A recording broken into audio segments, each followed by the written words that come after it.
দেশ থেকে পাকিস্তানের গুণকীর্তন করা যাবে না। যদি পাকিস্তানের গুণকীর্তন করতে হয় পাকিস্তান যাও বা প্যালেস্তাইন যাও। অসমবাসীকে কড়া বার্তা হিমন্ত বিশ্ব শর্মার, এবং তার পাশাপাশি পাকিস্তানের পক্ষ নিলে কড়া ব্যবস্থা। পাকিস্তানের গুণগান করা, পেহেলগাঁওয়ে যে মর্মান্তিক সন্ত্রাস হামলা হয়েছে সেই খবরে হাহা করে হাসির ইমোজি দেওয়া। গ্রেপ্তার হয়েছেন অসমের এক বিধায়ক, হিমন্ত বিশ্ব শর্মা বলেছেন খুঁজে খুঁজে ব্যবস্থা নেওয়া হবে। সোশ্যাল মিডিয়াতে যে ধরনের অসভ্যতা চলছে, যদি আপনাদের এত পাকিস্তান প্রীতি থাকে, যদি আপনাদের এত জেহাদি প্রীতি থাকে, যান না পাকিস্তানে, যান না প্যালেস্তাইনে।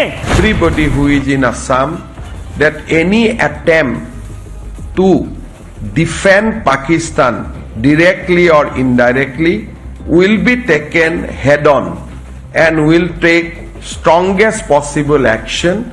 The action against the MLA is one such example, but we can go further and will hunt down each and everybody whoever try to support directly or indirectly Pakistan.